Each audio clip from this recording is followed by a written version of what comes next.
안녕하세요. 자유교회 이진우 목사가 보내드리는 아침 묵상입니다. 오늘도 예수 그리스도의 향기를 내는 복된 하루가 되시길 바랍니다. 3월 31일 화요일 아침 묵상입니다. 오늘은 사탄아 물러가라는 제목으로 마태복음 16장 21절로 23절의 말씀을 묵상합니다. 이때로부터 예수 그리스도께서 자기가 예루살렘에 올라가 장로들과 대제사장들과 서기관들에게 많은 고난을 받고 죽임을 당하고 제3일에 살아나야 할 것을 제자들에게 비로소 나타내시니 베드로가 예수를 붙잡고 항변하여 이르되 주여 그리 마옵소서 이 일이 결코 주께 미치지 아니하리이다. 예수께서 돌이키시며 베드로에게 이르시되 사탄아 내 뒤로 물러가라. 너는 나를 넘어지게 하는 자로다.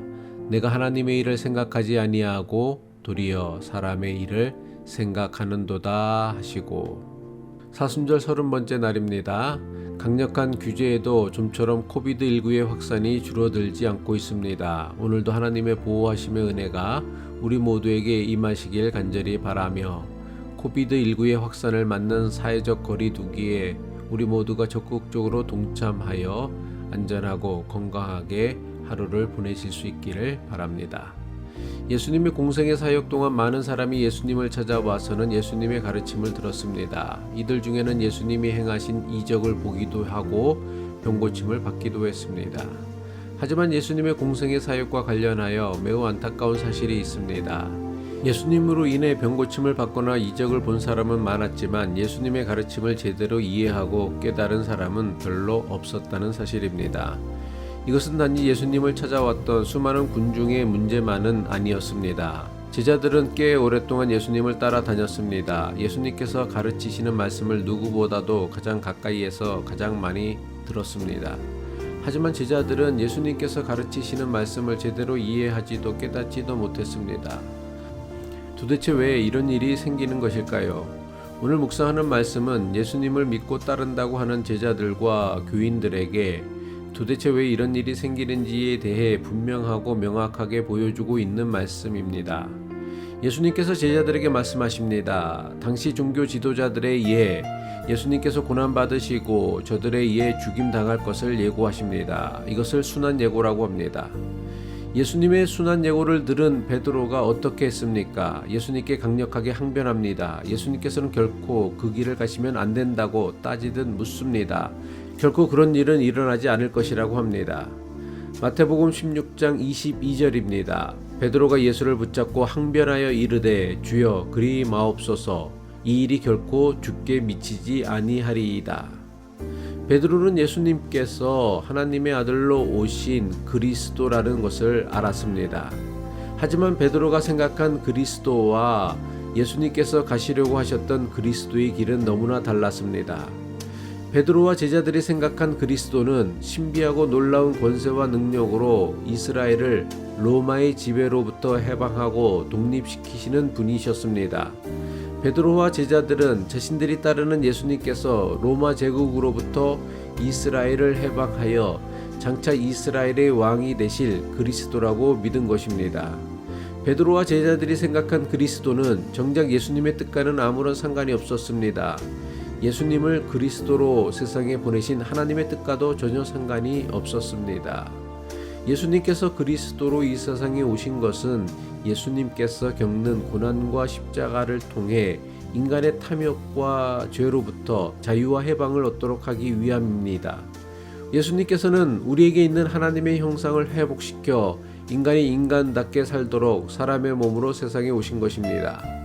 비록 베드로가 예수님을 그리스도라고 고백했지만 베드로가 생각한 그리스도는 예수님의 뜻과는 아무런 상관이 없는 고백이었습니다. 심지어 고난의 길, 십자가의 길을 가신다는 예수님을 붙잡고 말리며 결코 그 길을 갈 수 없다고 항변합니다. 얼핏 예수님이 가시려는 고난의 길, 십자가의 길을 말리는 베드로의 행동이 마치 예수님을 끔찍히 위하는 것처럼 보입니다. 하지만 예수님께서는 그런 베드로를 향해 단호하고 엄중하게 사탄아 뒤로 물러가라고 그를 책망하셨습니다. 마태복음 16장 23절입니다. 예수께서 돌이키시며 베드로에게 이르시되 사탄아 내 뒤로 물러가라. 너는 나를 넘어지게 하는 자로다. 내가 하나님의 일을 생각하지 아니하고 도리어 사람의 일을 생각하는도다. 사탄은 히브리어로 대적하는 자라는 뜻을 지닌 단어입니다. 예수님은 수제자 베드로를 예수님을 대적하는 자, 더 나아가 하나님의 뜻을 대적하는 자로 여기신 것입니다.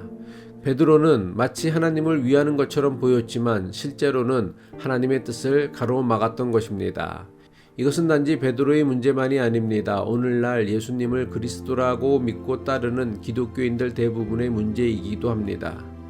예수가 그리스도라는 고백은 기독교 신앙에 있어 가장 기본적인 신앙 고백이며 교리입니다. 하지만 예수가 그리스도라는 우리의 고백이 예수님께서 가르쳐 주신 그리스도가 아니라 내가 바라고 생각하는 그리스도라고 한다라면 이것은 매우 심각하고 위험한 일입니다. 이런 신앙은 하나님을 앞세워 자신의 욕심을 채우는 데 이용하는 매우 악한 일입니다. 이것은 베드로처럼 자신의 욕심을 채우기 위해 하나님의 뜻과 일을 가로막고 방해하는 사탄이 되는 것입니다. 기독교 신앙이 미신이나 우상 숭배와 다른 것이 무엇입니까? 미신이나 우상 숭배는 사람의 열심과 정성으로 자신이 믿는 신의 뜻을 바꿀 수 있다고 믿습니다. 신의 뜻을 바꾸지 못했다면, 그래서 자신이 원하는 것을 얻지 못했다면 이것은 오로지 신에 대한 열심과 정성이 부족했기 때문이라 생각합니다. 따라서 자신이 원하는 것을 얻으려면 이전보다 더 큰 열심과 정성을 신에게 바쳐야 한다고 합니다. 그 결과 미신이나 우상 숭배는 사람들에게 끊임없이 더 큰 열심과 더 많은 재물을 요구합니다. 물론 기독교 신앙 역시 사람들의 열심과 정성을 요구합니다. 하지만 기독교 신앙이 요구하는 열심과 정성은 내가 바라고 소원하는 것을 이루기 위한 열심과 정성이 아닙니다. 기독교 신앙이 요구하는 열심과 정성은 내가 가진 욕심과 탐욕을 내려놓으려는 열심과 정성입니다. 우리가 가져야 할 신앙의 열심과 정성은 내 뜻을 반드시 이루려는 열심과 정성이 아니라 하나님의 뜻을 이루기 위한 열심과 정성입니다. 따라서 기독교 신앙의 열심과 정성은 하나님의 뜻을 바꾸기 위한 열심과 정성이 아니라 하나님의 뜻을 깨닫기 위한 열심과 정성이어야 합니다. 그래서 기독교 신앙의 열심과 정성은 단순히 열심과 정성이라 하지 아니하고 희생과 헌신이라고 합니다.